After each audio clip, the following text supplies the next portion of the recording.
Tenons debout, bien-aimés. Nous allons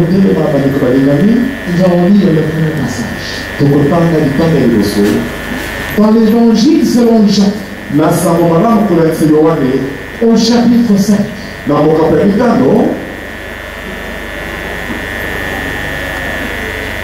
le verset 25. En vérité, je vous dis, l'heure vient et elle est déjà venue, où les morts entendront la voix du Fils de Dieu, et ceux qui l'auront entendu vivront. Solo la siku ya babino donga isiku ya pese koki wale bakubayoka batu bakufa bakoka bongo ya mwana na moto pe ba bakoka yango bakuswa bomoi. Amen.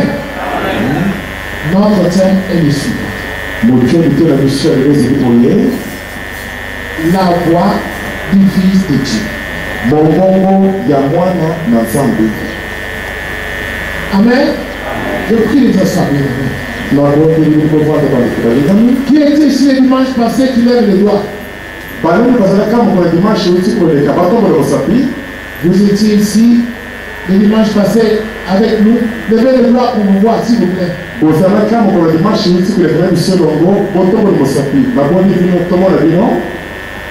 maman. Levez bien les doigts pour voir.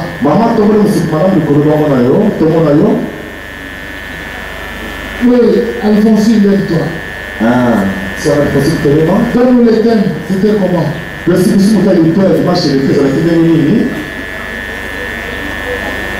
Comment? Rappelez, qu'est-ce qu'il dit?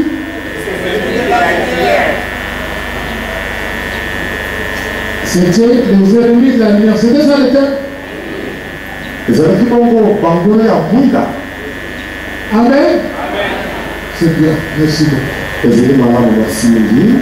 Alors, ceux qui n'étaient pas ici doivent tout faire pour écouter cet enseignement.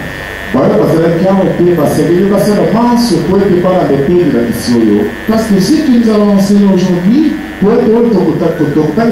est la suite logique de ce que nous avons enseigné le dimanche passé.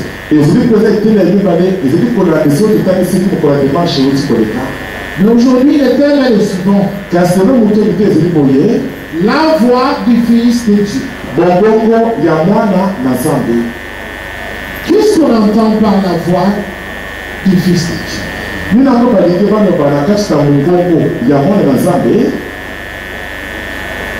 Qui est le Fils de Dieu? Et c'est Jésus qui a dit cela. Il a insisté. Il a répété en vérité 2 fois. Pour montrer son insistance. Jésus dit, l'heure vient. Et cette heure est déjà venue dans le monde. Où les morts entendront la voix du Fils de Dieu. Qui sont les morts dont parle Jésus?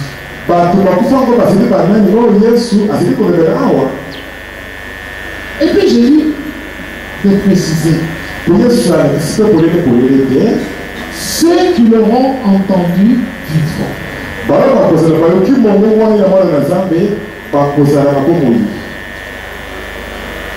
C'est-à-dire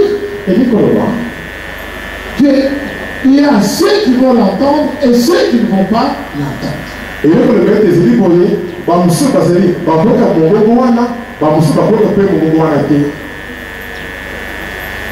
y a ceux, les morts, qui vont l'entendre, mais il y a aussi d'autres morts qui ne vont pas l'entendre.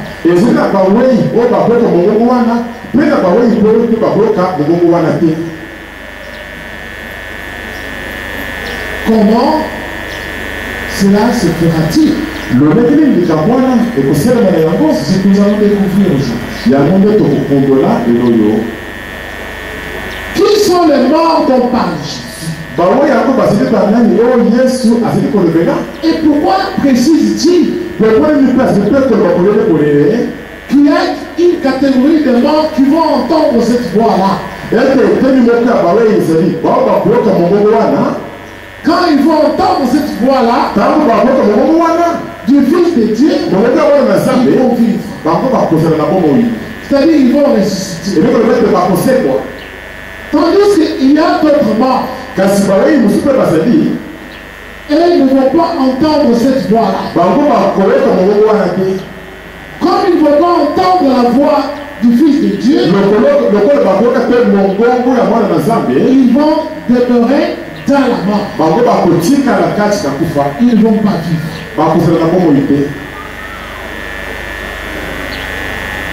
Et ici donc,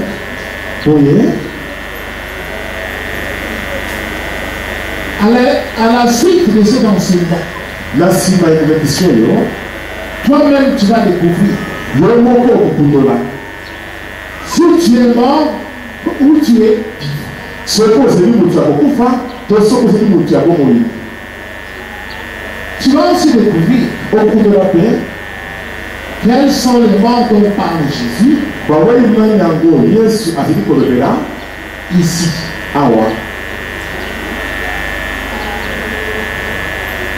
Et qui sont les morts qui ont entendu sa voix et ils sont revenus à la vie? Tu vas découvrir tout cela.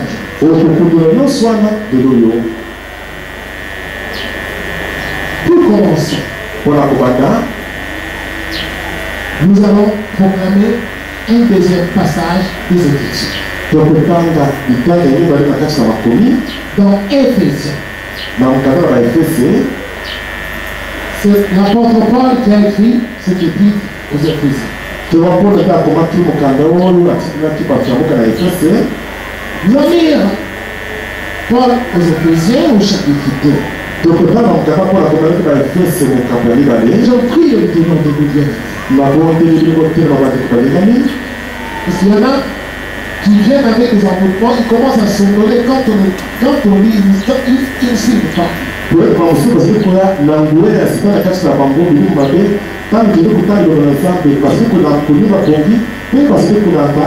Et quand on se met à expliquer, ils ne comprennent rien.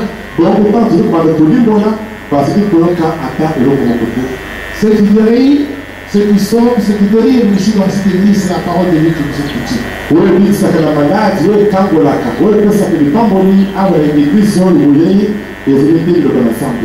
Que vous écoutez.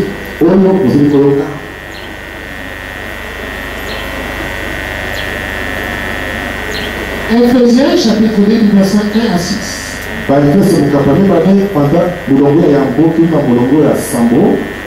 Vous étiez morts par vos offenses et par vos péchés,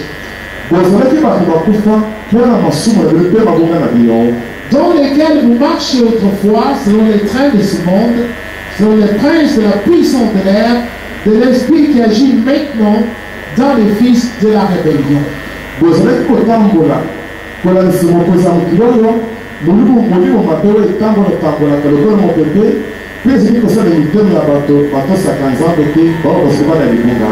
Nous tous aussi, nous étions de leur nombre et nous vivions autrefois selon les convoitises de notre chair, accomplissant les volontés de la chair et de nos pensées, et nous étions par nature des enfants de colère comme les autres.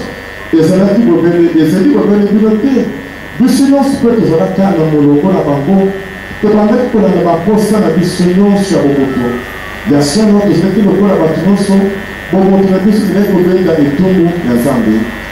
Dieu qui est riche en miséricorde à cause du grand amour dont tu nous as aimés, nous qui étions morts par nos offenses, nous a rendus à la vie avec Christ. C'est par grâce que vous êtes sauvés.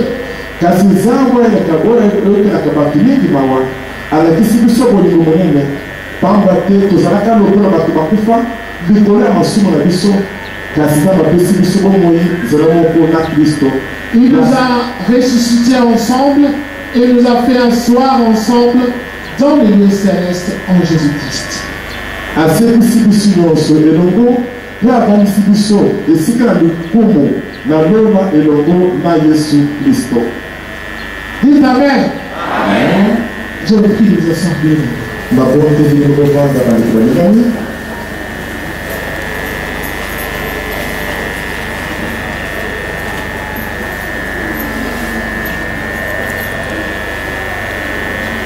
Paul précise, selon la révélation que Christ lui avait donnée, que tout celui qui se livre au péché est mort spirituellement. Même s'il vit dans la chair, même s'il mange les mets succulents, il habite des maisons luxueuses, il roule carrosse, mais il est mort. Spirituellement, il est mort.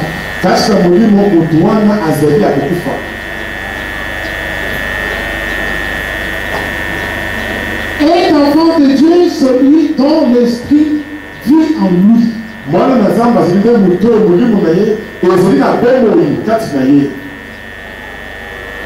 Tu n'es pas enfant de Dieu quand ton esprit ne vit pas.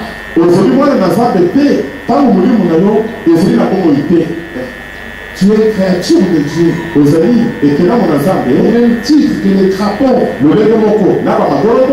même titre que les animaux, qui sont aussi des créatures de Dieu. Mais être fils de Dieu ou enfant de Dieu, il faut que ton esprit ait la vie en lui-même. Et pour que ton esprit ait la vie, il faut que le Christ soit en toi. Et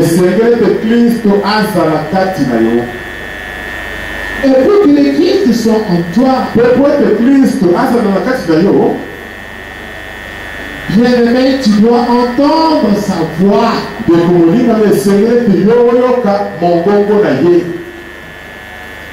Tu dois entendre la voix du Fils de Dieu. C'est cette voix-là qui ramène les gens à la vie. Et leurs esprits se mettent à nouveau à revivre.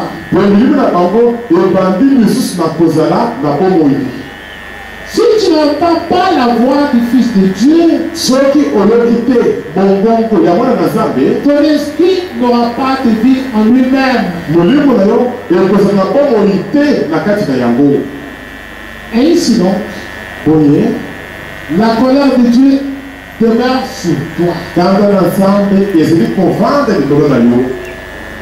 Parce que, bien que tu vives dans la chair sur cette terre, mais spirituellement tu es mort.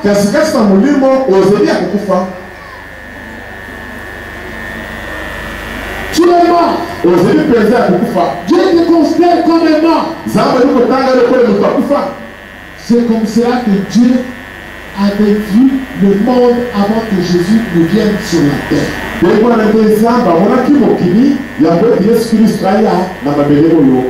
Il a regardé le monde. Il a vu tous les hommes morts. Spirituellement, ils étaient morts. Sans l'Esprit de Dieu, le seul qui avait la vie de Dieu en lui, c'était Jean le Baptiste. Et pour cela, il devait naître avec le Saint-Esprit depuis le sein de sa mère. Et c'est lui qui a baptisé Jésus. Alors quand Jésus est arrivé, c'était pour donner la vie aux hommes sur la terre. La vie spirituelle.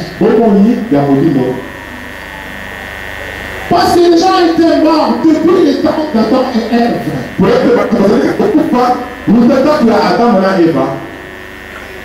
L'homme était séparé de Dieu à cause du péché. Et l'esprit de l'homme était mort.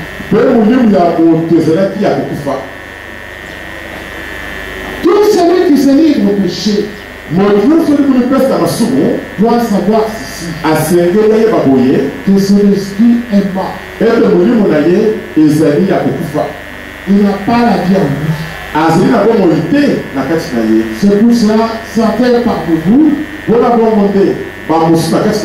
lorsqu'ils dorment, ils font des rêves, et dans ces rêves, ils rencontrent certains de leurs amis qui sont soit déjà morts, ou ils rencontrent certaines connaissances qui sont déjà décédées, mais qui n'étaient pas décédés en Christ, mais qui étaient décédés en tant que les païens. Mais tu dors la nuit, tu rêves ces gens-là, qui sont en train de te promener avec eux. Parce que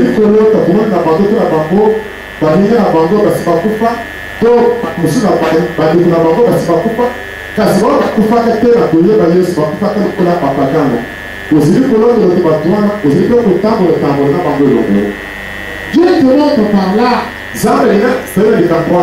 que ton esprit est aussi mort. C'est pour cela que tu rencontres les morts dans ton esprit. Bien que tu vives dans la chair, mais un esprit, on disait donc que selon la révélation que le Seigneur avait donnée à l'apôtre Paul, dans l'épître aux Éphésiens au chapitre 2, que nous tous, nous étions morts par nos offenses et nos péchés.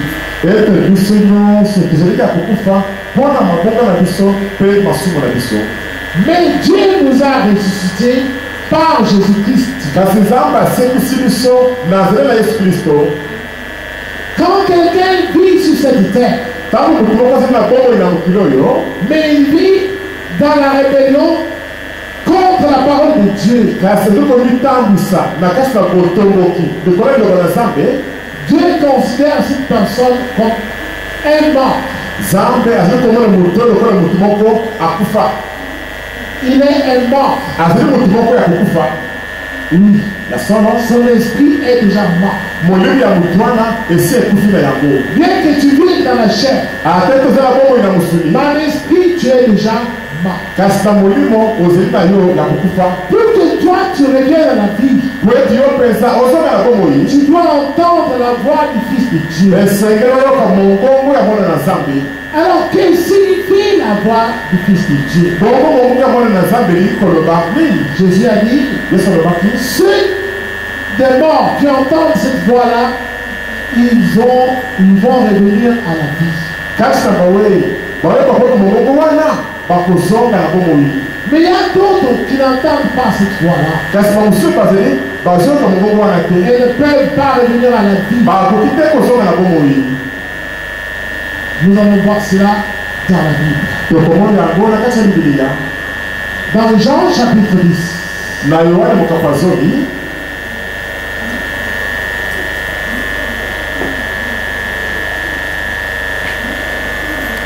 Nous lisons dans la Bible. Je vous prie, bien aimé, de vous donner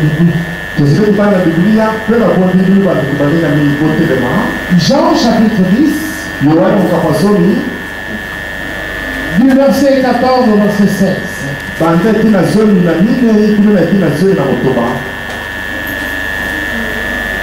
Jésus dit ceci. Je connais mes brebis et elles me connaissent. Comme le Père me connaît et comme je connais le Père, et je donne ma vie pour mes brebis.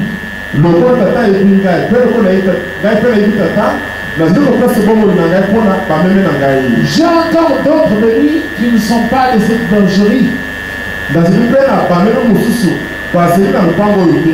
Celles-là, il faut que je les amène. Ils entendront ma voix et il y aura un seul troupeau, un seul berger.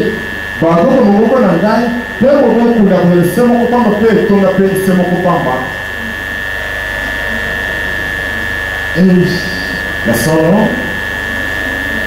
maintenant, nous allons lire du verset 25 au verset 30.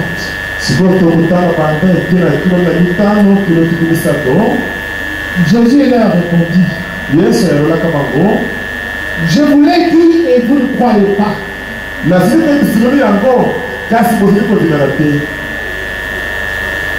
Les œuvres que je fais au nom de mon Père rendent témoignage de moi.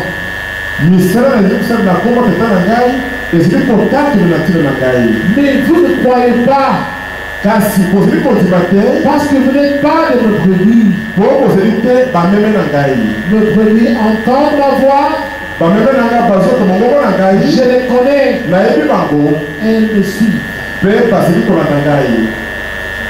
Et au verset 28, il dit: je leur donne la vie éternelle. Et elles ne périront jamais. Personne ne les ravira de ma main. Mon Père qui me les a donnés est plus grand que tous. Personne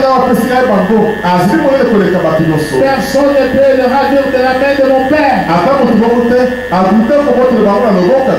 Moi et le Père, nous sommes un. Amen. Amen. Je prie le soir, bien-aimé.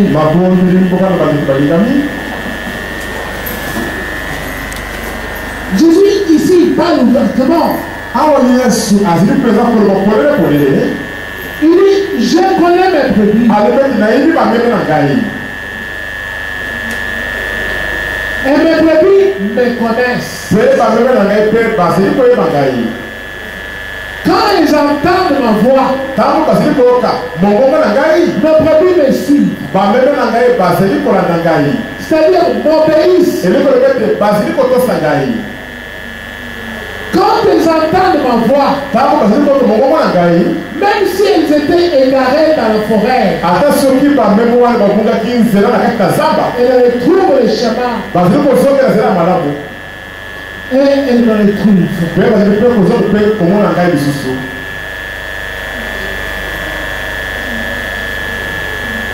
Et oui, c'est-à-dire, Jésus a ce brebis.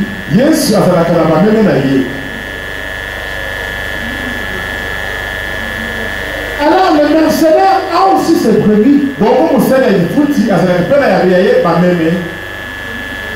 Jésus le bon berger a aussi ce brebis.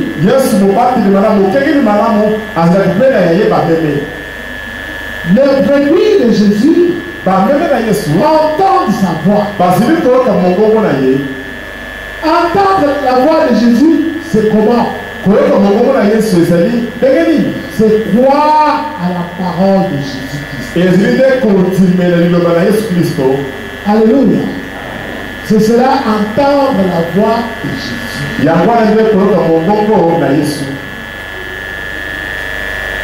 Entendre la voix du Fils de Dieu,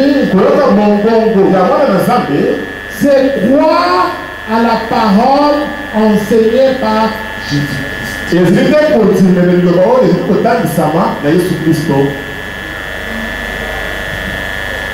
Quand quelqu'un ne croit pas en cette parole, croire à la parole signifie quoi? C'est-à-dire l'accepter au fond de son cœur et commencer à marcher comme la parole le stipule. C'est cela, croire à la parole. Ne pensez pas que si tu entends, tu ne mets pas en pratique. Tu dis que tu as cru. Non, ça ce n'est pas croire. Croire à la parole de Jésus, c'est écouter Ce que Jésus enseigne et obéir à cela. C'est cela, entendre la voix du Fils de Dieu. Lorsque tu as fait cela, tu as entendu la voix du Fils de Dieu. C'est alors ton esprit qui était mort en toi va passer de la mort à la vie. Pourquoi? Parce que Jésus te donne la vie. Il te donne la vie pourquoi? Parce que tu as accepté sa parole. Il te donne la vie. Alors tu es passé de la mort à la vie. Personne ne peut te ravir de la main de Jésus. C'est-à-dire quoi? Quand Jésus dit personne ne peut ravir mes brebis de ma main,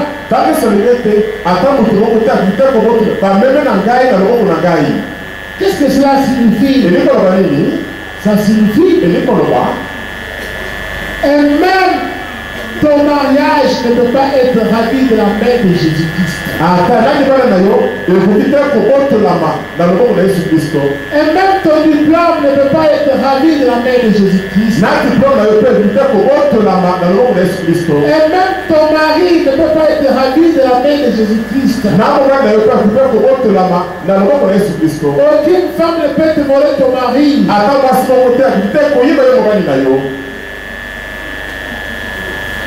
Parce que tu es gardé, non seulement toi-même, mais avec tous tes biens dans la main de Jésus-Christ.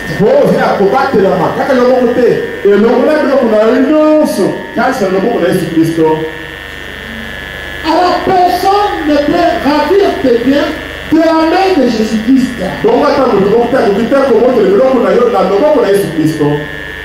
Personne ne peut ravir ta maternité, c'est-à-dire t'empêcher d'enfanter. Parce que tu es gardé dans la main de Jésus-Christ.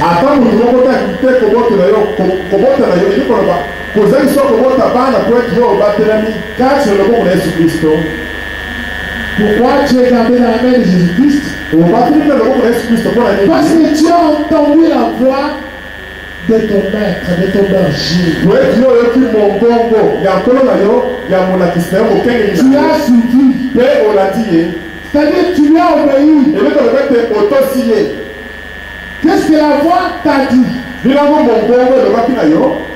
Tu as entendu la voix qui t'appelait,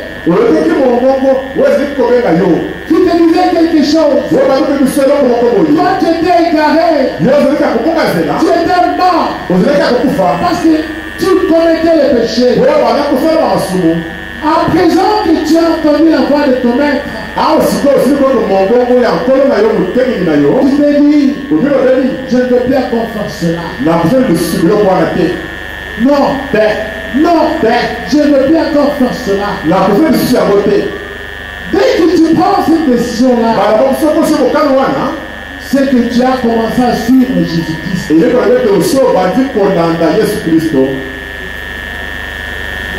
La voix dont parle Jésus-Christ ici, ce n'est pas la voix, on t'appelle par ton nom, André, Jacques, non, c'est l'évangile. L'évangile, c'est la voix du Fils de Dieu. L'évangile, c'est la voix du Fils de Dieu. Quand quelqu'un entend cela, il est passé de la mort à la vie. Mais il y en a ceux qui n'entendent pas cela. C'est-à-dire, ils ne croient pas. Même si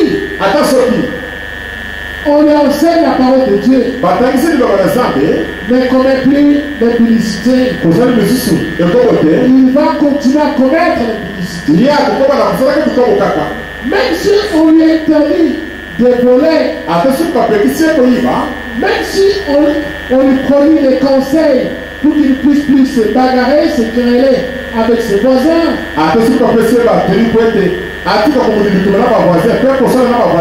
il va continuer à se quereller. Il va continuer à faire la même chose. Pourquoi? Parce qu'il n'entend pas la voix du Fils de Dieu. Pourquoi il n'entend pas la voix du Fils de Dieu? Ça, je vais expliquer dans la Bible. Un jour, Jésus était en discussion avec les Juifs.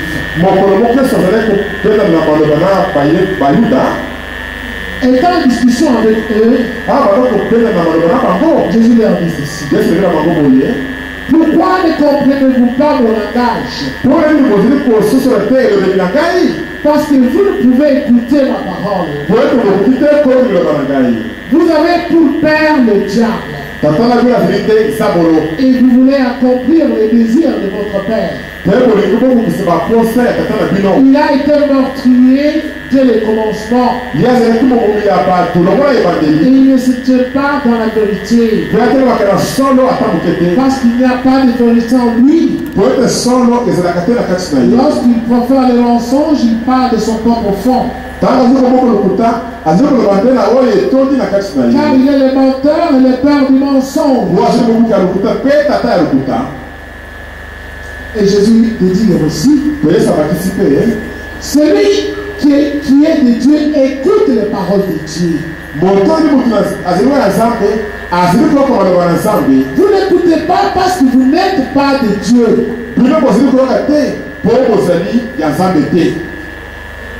Vous voyez? Est-ce que vous avez comment là? C'est que sur cette terre, Satan a aussi ses enfants. Ces gens-là, et ils n'entendent pas la voix du Fils de Dieu.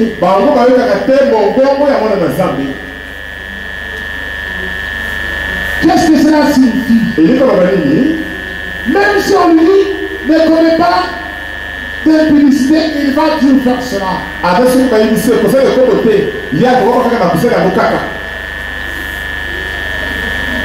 Même si on lui dit ne tuez point, lui il va continuer à tuer. Il va continuer à faire les avortements. Parce que il a pour père le diable. C'est pour cela, tuer un enfant dans son ventre ou dans le ventre de sa femme, ça ne dit rien.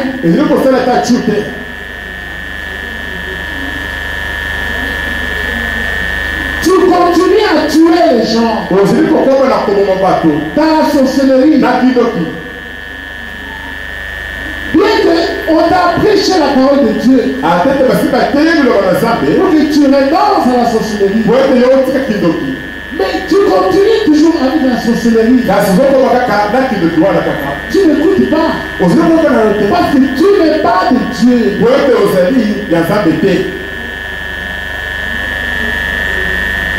Tu n'entends pas la voix du Fils de Dieu. C'est pour cela ton esprit est toujours dans la mort.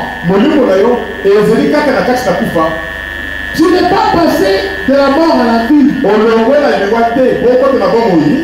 Et quand tu es dans la mort, sache que Dieu ne peut rien faire pour toi. Car l'heure de la mort, c'est le diable. Jésus, lui, il donne la vie. Comme toi, tu as choisi la mort, tu ne peux pas prospérer dans ta vie. Tu peux faire des prières, mais ce sont des prières inefficaces. Parce que ce sont les prières des morts. Ce ne sont pas les prières des vivants. Les prières des vivants sont entendues par Dieu et exaucées par lui. Pourquoi? Parce que tu as la vie de Dieu en toi. Pourquoi tu as la vie de Dieu en toi? Parce que tu as entendu la voix du Fils de Dieu. Bien-aimé, écoutez-moi ce que je vous enseigne là. Il y a des gens parmi vous. Nous l'avons dit ici. C'est celle de porter des mèches, des cabellos, des choses là. Ces cheveux que tu portes sur ta tête là ont déjà été portés par une femme, soit en Asie, soit en Inde, qui était soit prostituée ou qui était bouddhiste. Toi qui portes ces cheveux ici, tu vas avoir le même esprit que la femme bouddhiste qui avait ces cheveux là qui tu as mis sur ta tête. Tout ce qui se passe ce soir, c'est que tu as par mèche, par cabello, tu as moi, si vous soyez à la terre, ceux qui n'ont Asie, ceux qui n'ont Inde, moi, ça vous est temps, moi, si en tout cas, tout le monde, ça vous savez à quel sens de Bouddha. Donc, quand tu vas souvent au Chine, on vous a mis le matin, on a mis vos amis à 4 mois sur la Cassina. Les démons habitent dans le sang. Quand quelqu'un a commis un maître, même en Europe, partout dans le monde, on envoie la police scientifique qui va ramasser même des cheveux. On envoie cela au laboratoire. On va découvrir le sang qui est dans les cheveux. On va découvrir que c'est toi qui était à cet endroit-là. À partir de quel moyen? À partir du sang qui est contenu dans les cheveux. Oh, les esprits restent dans le sang. Mais vous continuez à vous entêter. Pourquoi vous vous entêtez? Parce que vous n'êtes pas de Jésus-Christ. Vous êtes des diables. C'est le diable qui est ton père. Il te donne la tête dure. Tu vas porter cela. Sinon les hommes, ils ne vont plus te convoiter. Tu vas devenir laid. Ah bon? Quand Dieu t'a créé, il t'avait créé laide ou t'avait créé joli et belle?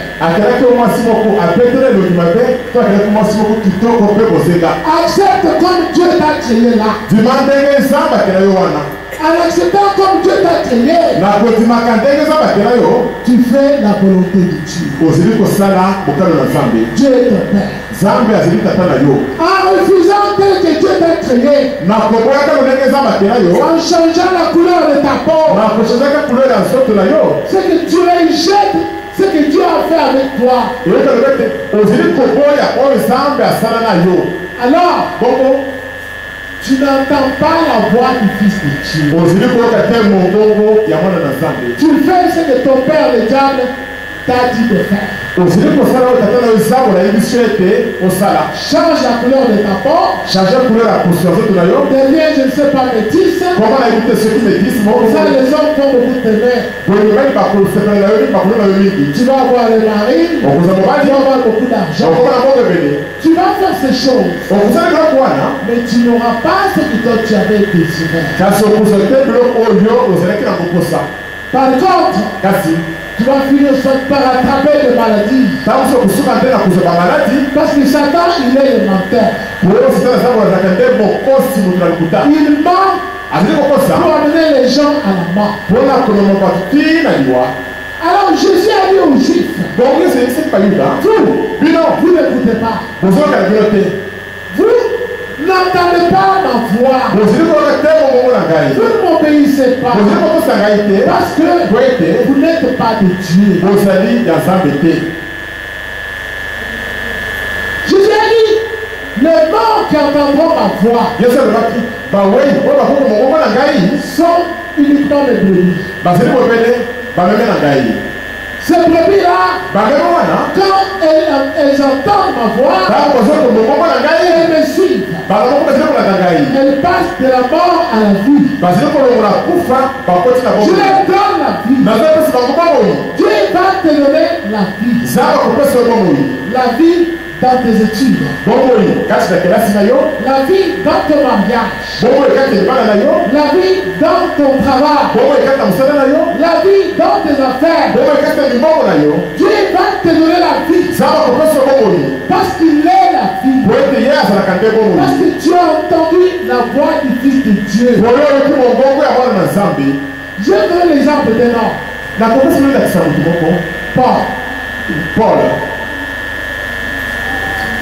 Paul, quand nous voyons dans la Bible,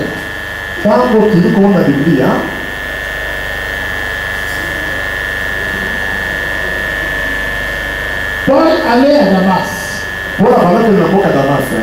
C'est Paul lui-même qui parle. Il dit ceci. Quand j'étais dans le chemin et que j'approchais de Damas, tout à coup vers midi, une grande lumière venant du ciel resplendait autour de moi.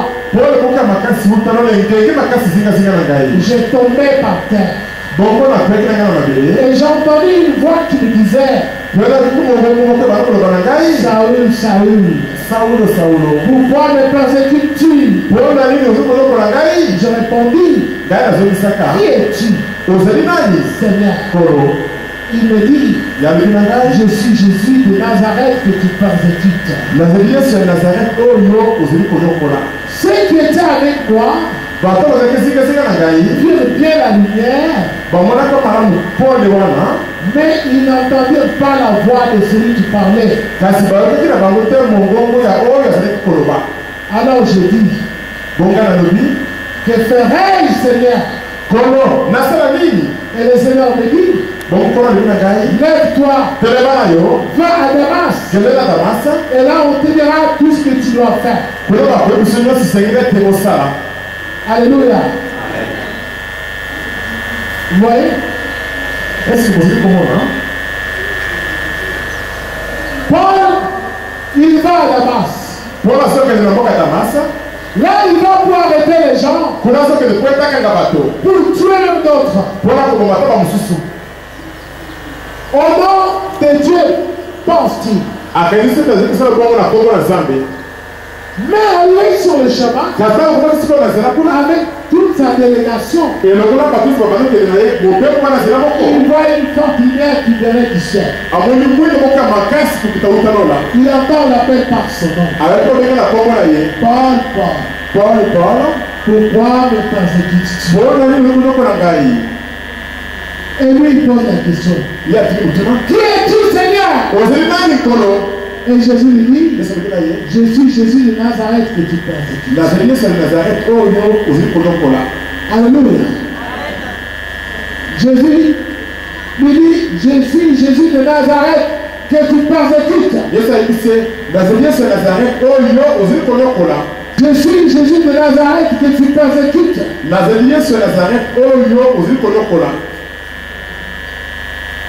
Et il dit, que dois-je faire, Seigneur? Il dit, entre dans la Bible. On te dira ce que tu dois faire. Et Paul a obéi. Il a cessé d'aller arrêter les gens. Quand il a entendu la voix de Jésus, il a compris. C'est la voix de mon maître. Tout de suite, il a dit non. Je ne peux plus aller chercher des gens à tuer. Je dois faire Le Seigneur m'a dit. Mais il y avait des gens qui étaient avec lui. Et ils n'ont pas entendu la voix. Alléluia. Et ils n'ont pas entendu la voix. Comme toi. Comme toi. Tu ne peux pas entendre la voix de Jésus. Pourquoi? Parce que tu ne fais pas partie de cette brebis. Tu ne peux pas l'obéir. Parce que tu ne lui appartiens pas. C'est pourquoi tu vois. Tu pries jusqu'aujourd'hui. Mais Dieu ne t'accorde pas son esprit. Pourquoi? Parce que tu ne lui appartiens pas. Pourquoi tu ne lui appartiens pas? Parce que tu rejettes sa parole. Tu n'aimes pas écouter la voix du Fils de Dieu. Lorsque Dieu se révèle à toi, tu ne lui obéis pas. Combien de fois des gens sont venus? Je dormais. Dieu m'a parlé de toi. Pasteur, je lui tu m'engueulais. Je lui tu me reprochais. Pour telle chose. La personne se réveille les jours suivants. Continue à faire les choses que Dieu lui a interdites. Combien parmi vous n'ont-ils pas fait cela? Dieu te parle. Il se révèle à toi. Il te parle. Mais tu n'obéis pas. Combien de gens sont arrivés dans cette église? Nous avons rêvé. Dieu nous a montré cette église. Dieu m'a même donné le nom de cette église. Dans les songes. Dieu m'a donné l'adresse de l'église. Dieu m'a donné le modèle de l'église. Il vient un jour ou un dimanche. D'autres jours après il fuit. Oh non, moi aussi j'ai mon église. Mais quand Dieu t'a dit, va en tel endroit, tu n'as pas obéi. Jésus a dit à Paul, entre dans la vie. On te dira ce que tu dois faire. Si Paul n'était pas entré dans la vie, on n'aurait pas dit ce qu'il devait faire. C'est quand tu as obéi. Jésus a parlé à Ananias. Ananias est allé voir aussi Paul. Il a prié pour lui. Et Paul a reçu le Saint-Esprit. Bien-aimé, écoutez-moi. Dieu n'a pas changé. Il est le même. Mais nous les hommes, nous venons sur la terre. Nous pensons que Dieu a changé. Nous voulons changer Dieu. Selon nos convoitises. Non, aucun homme ne peut pas changer Dieu. Tu entends la voix de Jésus-Christ te disant, mon fils, pourquoi tu fais telle chose? Pourquoi tu continues à boire l'alcool? Toi tu dis, je vais continuer à boire l'alcool. Pourquoi tu es Koulouna? Toi tu dis, je continue à faire le banditisme. Pourquoi tu fais les publicités? Toi tu dis, je continue à faire les publicités. Parce que je n'ai pas de parents, parce que je n'ai pas d'argent, alors je dois faire cela pour payer mon loyer. Tu n'as rien compris. Tu n'es pas enfant de Dieu. ozali mwana na nzambe te. Tu es enfant du diable. ozali mwana na nzambolo. Comme tu es enfant du diable, lokola mwana na nzambolo. la colère de Dieu sera sur toi. kana na nzambe kozali likolo na yo. Parce que tu aimes faire la volonté du diable oti olingi kosala nde mokano na nzambolo. sur cette terre. na mokili oyo. Tu n'aimes pas écouter la voix de Jésus-Christ. olingi te koko mongongo na yesu kristo. Comme tu aimes écouter la voix du diable, lokola olingi koko mongongo na nzambolo. tu obéis au diable. olingi kokusa nzambolo. Alors diable est ton père. oyo nzambolo nde azali tata na yo. Comme il était meurtrier, lokola azali mokomi ya bato. toi aussi tu es meurtrier. lokola ozali mpe mokomi ya bato mpe. Tu as la haine dans ton cœur. oza na koyina na motema na yo. Quand tu hais les gens, ntango ozali koyina bato. tu n'es pas capable de pardonner. ozalaki kokia kolimisa bango. Quand tu te fâches, ntango ozali kosilika. tu ne pardonnes pas. ozali kolimisa ta mokeli. Tu leur souhaites même le malheur. ozali kotola bango ata makama epai na bango. Pourquoi fais-tu cela? ozali kosala bongo mpona nini. Parce que tu entends la voix du diable. olingi koko mongongo na nzambolo. Il y a des gens qui m'ont déjà dit, bato mosusu basalakisa ngai. ma frère, je ne comprends pas. bato ezo comprendre te. Il m'arrive des moments, eyelekanga ntango mosusu. j'entends dans mon cœur nazolaka kaka motema na ngai. une voix mongongo moko boye. qui me dit, injurie Jésus. lobi na nga finga yesu. Jésus tout finalement. yesu kristo na yo bafingi yesu. J'entends ça comme ça dans mon cœur. nazolaka bongo na kaka motema na ngai. On dit, tu sais que tu entends? olokaka ndoko oui. Moi je dis, mais c'est la voix du diable en toi. elinde mongongo na nzambolo kati na yo. Satan est ton père. sitana nde azali tata na yo. Tu entends sa voix. ozoka mongongo na ye. Lui, il va te dire, yakoloba na yo. va faire la publicité. ekosala ekobo. C'est bien. ezili malamu. Les hommes t'aiment. mbali bazali kolinga yo. Va faire la publicité. ekosala ekobo. Tu vas entendre sa voix. okoka mongongo na ye. Te disant, koloba na yo. va voler.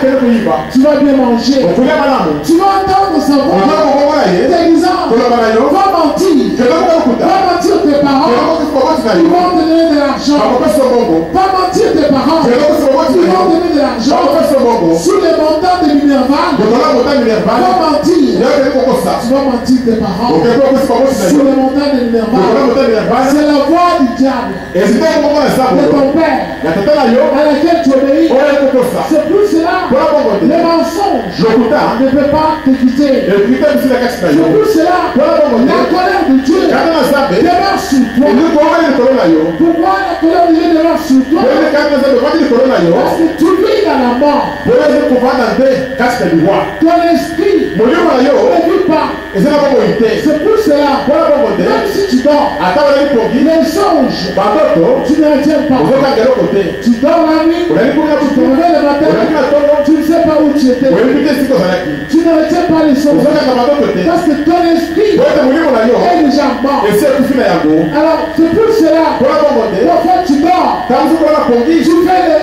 cauchemars, ozama bandoto ya solo tu akomakisa. as des songes, ozama bandoto moko. qui te font peur, ozobangisa yo. qui t'effrayent. ezobangisa yo mpenza. Non, ça ne doit pas t'effrayer. esili te bangisa yo. Ça ne doit pas t'effrayer. esili te bangisa yo. Parce que toi, tu as choisi le diable. boti yo opolisa bolo. Le diable, sabolo il est toujours effrayant. azalaki moto ya solo kaka. Alors, comme tu l'as choisi, lokola epoli ye tu vas continuer à le voir okobanda komona ye dans ton songe, na bandoto na yo dans ton esprit. na molimo na yo Parce qu'il est le père de ton esprit. mwasi tata ya molimo na yo Tu as choisi la mort. yo oponi nde liwa Tu n'as pas choisi la vie. oponi bomoi te Parce que tu as rejeté la voix de Jésus. boyeti yo obwakisi mongongo na Tu yesu entends la voix de Jésus. ozwa mongongo na yesu Il t'appelle kobenga yo Marie, maria Marie, Antoinette, antonete Christine. kristine Tu entends sa voix. ozwa mongongo na ye Mon enfant, mwana na ngai c'est la publicité. ekobo C'est pas bon. ezili malamu Tu te te lèves le olaki matin, na tongo tu vas chercher des garçons. okomi balibali Tu te lèves le olaki matin, na tongo tu vas chercher des filles. okomi kaka basi Tu te lèves le matin, tu fais la même chose. ozili nde moko kaka Tu as entendu la voix de ton maître oloki nde mongongo ya nkolo na yo qui est le diable. oyo azali Il sabolo te dit de faire ce que tu fais là, oyo akosala makambo osala de wana rejeter les paroles de Jésus-Christ. eti okwata maloba na yesu kristo Mais par contre, kasi je vais vous montrer un passage dans la Bible. na besibuli bitangi moko na bibilia Un jour, mokolo moko Jésus-Christ prêchait. yesu kristo abanda koteya Alors qu'il prêchait, abanda koteya beaucoup de gens le suivaient. babibingo banda kolanda ye Parmi les gens qui le suivaient, kasi na bato babanda kolanda ye Jésus a dit ceci. yesu alobaki boye Mais il y en a parmi vous quelques-uns qui ne croient point.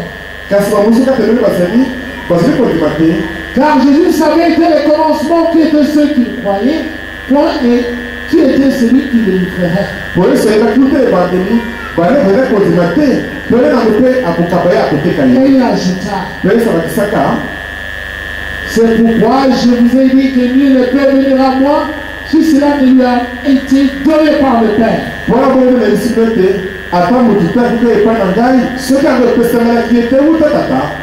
Dès ce moment, plusieurs de ses disciples se retirèrent et il n'allait plus avec lui. Jésus donc dit aux 12, et vous, mais voulez-vous pas aussi vous en aller? Simon Pierre lui répondit, Seigneur, à qui irions-nous? Tu as les paroles de la vie éternelle. Et nous avons cru. Et nous avons connu que tu es le Christ, le Saint de Dieu. Tu vois, c'est la voix de Jésus-Christ que les apôtres ont entendu. La voix du Fils de Dieu. Ils ont entendu sa voix. Ils ont commencé à obéir à ses paroles. Ne convoitez point, ne volez point, ne tuez point, ne mentez point, honore tes parents. Ils ont commencé à suivre tout cela. Et quand ils ont commencé à obéir à Jésus, ils ont eu la paix qu'ils n'avaient pas avant. Ils ont senti qu'ils étaient en présence de Dieu. Quand les autres ont quitté Jésus, et ils sont restés avec Jésus. Ils sont restés avec Jésus.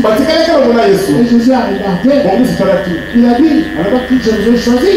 Mais parmi vous, il y en a celui qui n'entend pas ma voix. Il est un démon.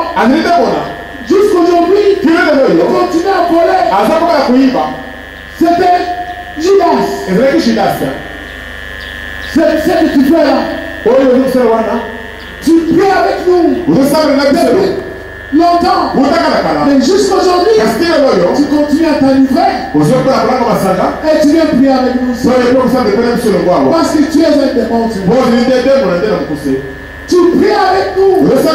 Mais jusqu'aujourd'hui, tu continues à faire les publicités. Et tu viens prier ce dimanche. Tu penses que personne ne te connaît. Personne ne t'a vu. Tu es un démon.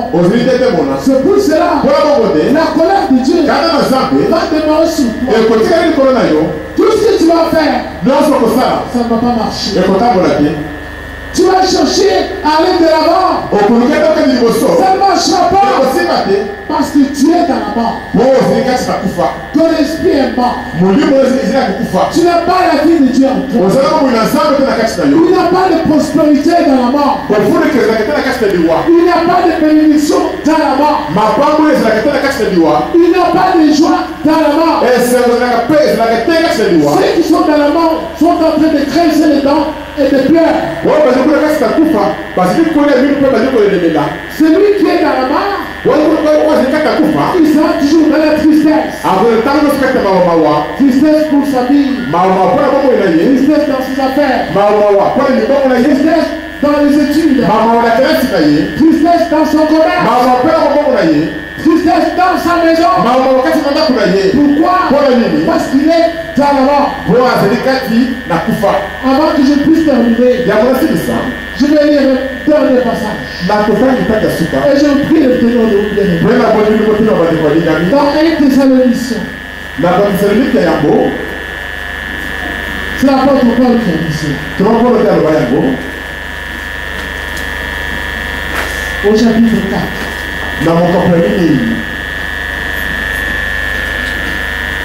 Regardez le verset 1 à 8.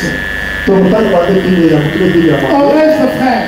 Puisque vous avez appris de nous comment vous devez vous conduire et plaire à Dieu,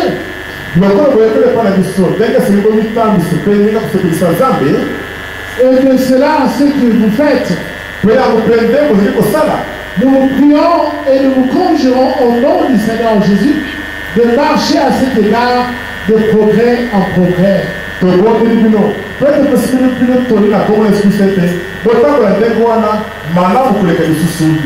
Vous savez en effet quel précepte nous vous avons donné de la part du Seigneur Jésus. Ce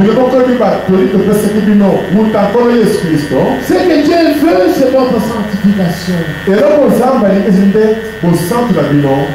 Ce que vous absteniez de l'impudicité. C'est que chacun de vous sache posséder son corps dans la sainteté et l'honnêteté.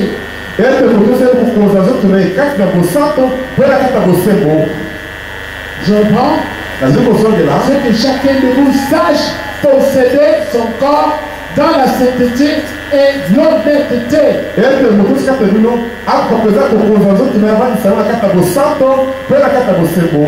Sans vous livrer à une convoitise passionnée, comme font les païens qui ne connaissent pas Dieu. C'est que personne mise envers son frère de fraude et de cupidité dans les affaires.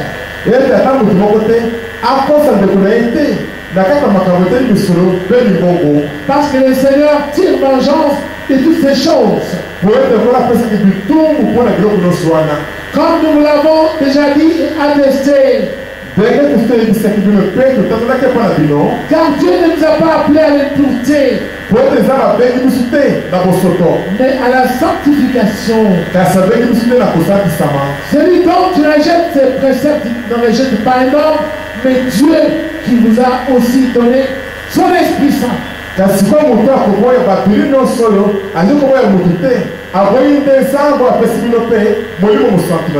Alléluia. Je prie de soir bien-aimé. Faites attention parmi vous. Nous avons déjà eu parfois des plaintes.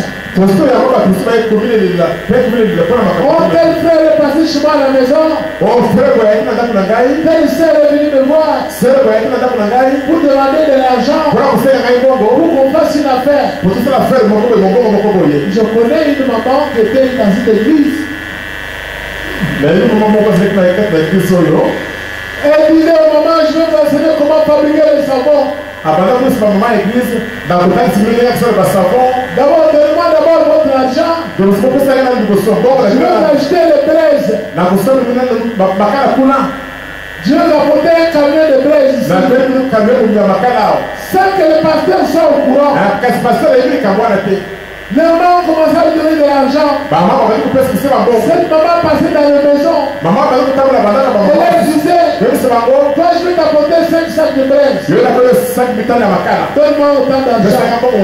Toi je vais t'apporter 10 sacs. Donne-moi seulement autant. Toi je vais t'apporter 20 sacs. Donne-moi autant. Les mamans ont donné beaucoup d'argent. Et Kenda qui maman. Depuis que la maman est partie, jusqu'aujourd'hui, les mamans ont commencé à pleurer. Elles sont venues me voir. Oh pasteur, telle maman a pris notre argent. Mais pourquoi est-ce que vous n'êtes pas venu voir le pasteur? Avant de faire cela, faites attention. Satan a ses enfants parmi vous. Ils vont venir auprès de vous pour vous estorquez de l'argent avec le mensonge. Lorsque vous verrez cela, ne dites pas cette église ici, l'esprit Dieu n'est pas ici. Non, ce n'est pas l'église, c'est le diable avec ses enfants qui viennent aussi au milieu des enfants de Dieu. Alors vous ne pouvez pas cataloguer toute l'église, à moins que le pasteur lui-même dans la compromission. Là, Dieu n'est pas en cet endroit. Bien-aimé, croyez-moi, en ce que je vous enseigne ici, celui qui se livre à l'impureté, qui sache que son esprit est mort. Celui qui se livre à l'impudicité, qui sache que son esprit est mort. Vous avez entendu qu'il y a des pasteurs qui font des impudicités. Après, il passe à la chair devant les fidèles. Et il demande pardon à l'église. Oh, l'église, pardonne-moi. Ce n'est pas un serviteur de Dieu. C'était serviteur du diable. Il n'a pas l'esprit de Dieu. C'était mort. C'était mort. Toi, tu vas prier avec les morts. Toi aussi, tu seras mort. Tout comme vous avez entendu des gens qui ont fait des églises, c'est devenu les ligablos. Donc les propriétés privées. Avec l'argent des fidèles, il construit, il achète une parcelle, et ça devient la propriété de sa famille. La fondation. S'il meurt, son enfant remplace. S'il voit qu'il est sur le point de mourir, il prend son enfant, il met à la place. Et vous, les Congolais, vous continuez à y aller. Ok, ici. Non. C'est la mort qui est en cet endroit. Christ n'est pas en cet endroit. Christ n'est pas en cet endroit. Comment ce pasteur peut-il prendre l'argent de Dieu, acheter une parcelle, et puis prendre l'église, servir sa propriété? L'église, c'est la Bible. Moïse a construit le tabernacle. Et dans le désert, avec l'argent des fidèles. Quand Moïse est mort, sa femme Séphora ne s'est pas levée avec ses enfants pour dire aux enfants d'Israël, le tabernacle là, c'est mon mari Moïse qui a construit cela. C'est notre bien. Quand vous avez les écritures au Congo, vous voyez les pasteurs faire ces choses. Des pasteurs, ils font ces choses. Au Congo, les églises sont devenues les propriétés privées. Quand vous allez dans ces endroits-là, vous cherchez Dieu. Dieu n'est pas là-bas. Il n'est pas là-bas. Ce sont des morts. On se tient debout. Chacun commence à raisonner.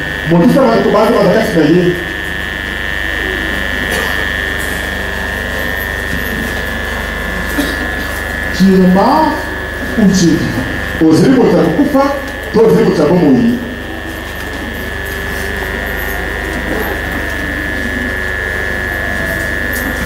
Regarde ce que Dieu t'a interdit dans ta vie.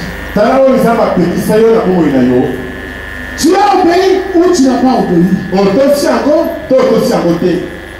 Tu connais comme tu es là? Dieu t'a déjà interdit les musiques. Tu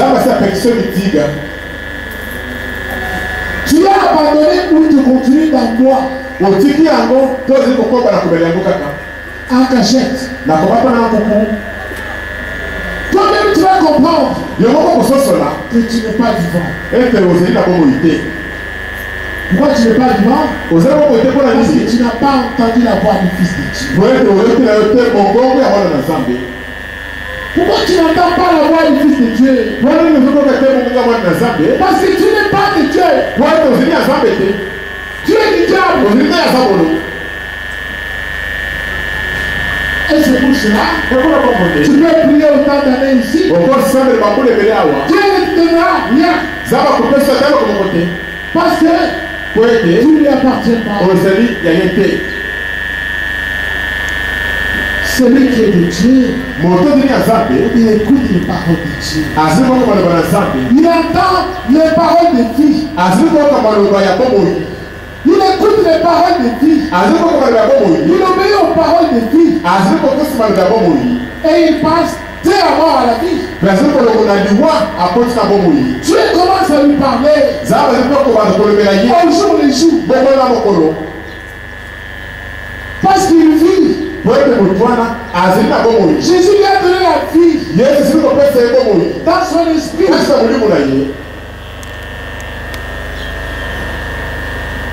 Voici le moment où tu dois passer de la mort à la vie. C'est aujourd'hui que Dieu va te ressusciter. Aujourd'hui, que tu sens que tu es le lien enfant de Dieu. Tous ceux qui dorment, quand ils dorment, ils se réveillent le matin, ils ne savent pas là où ils étaient. Ils ne retiennent rien comme songe. Vous êtes des morts. Tel que vous êtes là. Ne dis pas non, ça peut passer un jour, ça que je vois. Non. Quand quelqu'un, son esprit vit chaque jour ici. Oui,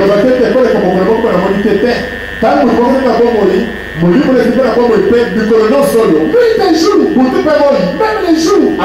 Tu vois des visions. Quand tu dors, tu es de part. Tu vois les choses qui se passent chez le voisin. Dans les quartiers. Tu vois tout. Parce que ton esprit vit. Tout ce que Dieu veut faire avec toi, il va commencer à te parler. Mon fils va à tel endroit. Ne va pas à tel endroit. Quitte ici. Va habiter là-bas. Il va commencer à conduire ta vie.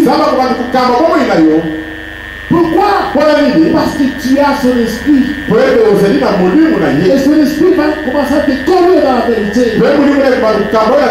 Mais toi, tu marches dans l'obscurité. Tu ne sais pas où tu vas. Parce que tu es dans la mort. C'est aujourd'hui un grand jour pour toi. Tu dois résister. Maman, c'est pas parce que tu as mis au monde des enfants que tu es en vie. Non, tu dois résister aujourd'hui. Renonce à la colère. Abandonne la colère. Abandonne le mensonge. La haine. Refuse la sorcellerie. Tu dois résister aujourd'hui. Qui sont ceux qui veulent résister aujourd'hui? Tu vas résister aujourd'hui. Allez, monte ici. Je vais prier le Seigneur. Ce que je fais ici, le Seigneur m'a dit de le faire.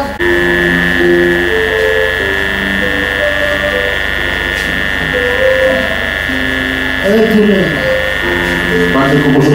Je vais prier le Seigneur, il va y avoir des tremblements.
Jusqu'aujourd'hui, moi je suis dans la mort.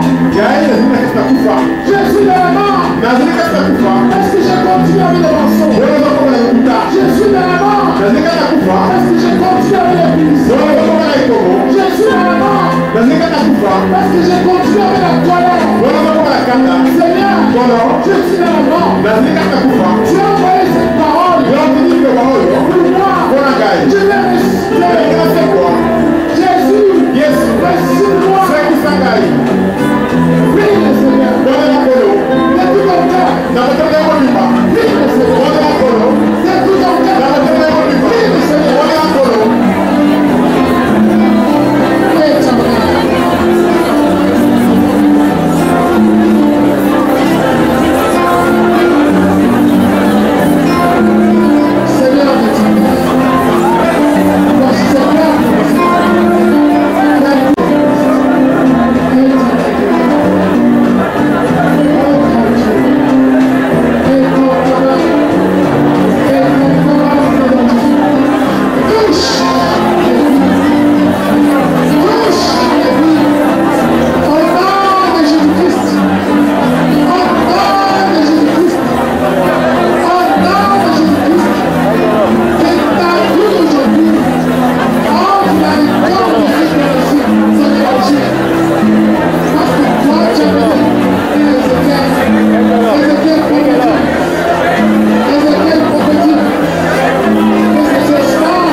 Seigneur, Alléluia. Est-ce que noté? Alors, on va s'asseoir. Si vous regardez l'état que vous avez aujourd'hui, si en sortant d'ici, vous n'allez pas vous quereller, Vous n'allez pas vous suivre à la télé avec des films là, de porno.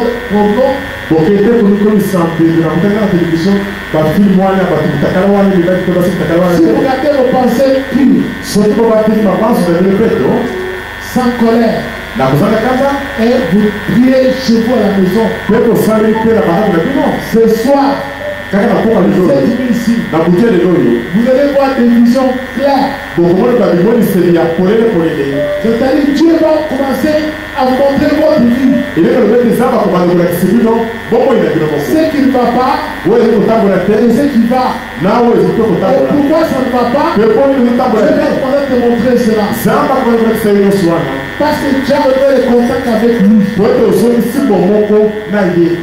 Amen. Ici, Ah ouais. tout se fait par la parole de Dieu. Non, c'est le macaque nazéré de l'Obanassamble. C'est lui qui envoie la parole ici. Il est dans le titre de l'Obahawa. Tu fais cela, Au Seigneur encore, tu verras la différence. comment la présence de Seigneur, beaucoup la Amen. C'est le Seigneur Et c'est le colonné qui agit ici, de Azili Kosala Awa. au travers de sa parole. Nazéré de l'Obanaye. On n'a pas besoin de mouchoir blanc. Je vais vous faire un mouchoir à peu On mettre. n'a pas besoin de soi-disant huile de l'idiot. Donc, on n'a pas besoin de ça. Je vais vous servir beaucoup de ce qu'il y a des vieux et comme l'anglais. Oh, ensemble. Oh, mon là. Oh, ici. Et donc, vous voyez, Non. Ici, c'est la parole vivante et permanente de Dieu. alors, il est le Bayabo Moyi, peut attendre nos sons et ensemble. Et lui me m'envoie. Oh, il est beaucoup, Azili Kotika.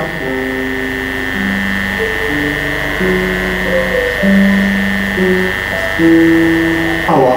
N'ayez pas honte. Quand Quand on vous dit que ces gens-là ont la magie, croyez-nous. Ce n'est pas la jalousie. C'est à cause de ça que le Congo est en train de sombrer. Parce que Satan a envoyé ses enfants tromper les enfants de Dieu pour que les ténèbres subsistent dans ce pays. Et ils font des choses terribles là-bas. Trop de mensonges. Mais heureusement, il y a des années, Dieu nous avait dit de prier pour que ce qu'ils faisaient en cachette, les gens commencent à découvrir. Et c'est ce qui se passe aujourd'hui. Et si vous voulez que maman les âmes tout ça me le poète ma caméra bancaire pour vous et de la poisson. Il y a des gens qui savent que ça les deux. Vous découvrez les autres, ils sont devenus des basketteurs. Vous êtes dans le banco, un basketteur. D'autres sont devenus des catcheurs, pasteurs. Vous êtes pas un catcheur, un pasteur catcheur. Donc ils sont devenus tout aujourd'hui. Le deux va la banco, nous sommes la Tout ce qu'ils cachaient, ils ont commencé à sortir cela. nous sommes là pour bomba et va dire que le sport pour les. Avec le numéro de magie rouge. Là, le numéro de la banco, il y a magie rouge sur le camouflage. Alors, il y a aussi d'autres choses ici que vous devez faire attention. Auxquelles vous devez faire attention. On m'a pris, il y a certains pasteurs qui passent à la télé, qui montrent les féticheurs qui font, je ne sais pas, le numéro de magie en direct à la télé.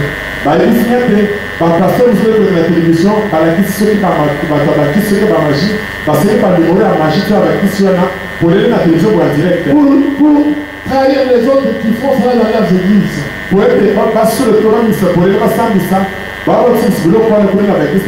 Les pasteurs là qui font cela avec les magiciens là à la télé, eux-mêmes sont aussi dans la magie.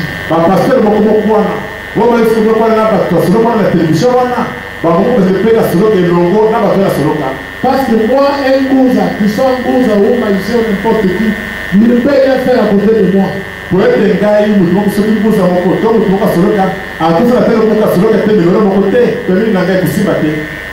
Si moi je suis là, qui sont dans le périmètre immédiat,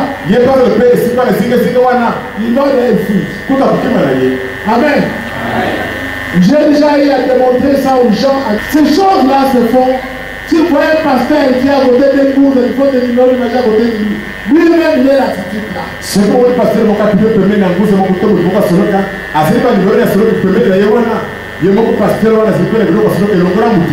Si tu es un roi de Dieu, comme pasteur Mbemboshi, aucun magicien ne peut rien faire à côté de toi. Parce que tu es une flamme de feu. Amen. Et ils vont plus loin de toi. Il te voit où il fuit. Il change même la route. Parce que les démons qui sont avec eux là les conduisent.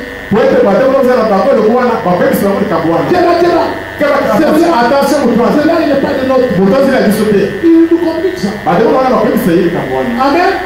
Alors vous les Congolais vous êtes aveugles. Quand vous voyez quelqu'un faire ça à la télé, le pasteur il a raison. C'est un menteur comme les autres menteurs. Amen. Ah, il dans cette chose-là, vous devez croire ça. Le temps est arrivé, le pays ici va être délivré de tous les sorcières. Ne vous étonnez pas. Ça va arriver comme cela. Dans la suite du temps ici. Certains vont mourir avec des accidents. Un pasteur qui meurt, qui ne dit même pas au revoir. Pour que vous compreniez qu'il n'était pas avec Dieu. Parce qu'un homme de Dieu ne meurt pas comme ça. Il Dieu le voit. Parce que sa mort, Dieu le prévient. Amen. Voilà. C'est comme ça que ce monde est Abraham et David et les autres. Même Paul, tous. Ils savaient comment ils allaient mourir.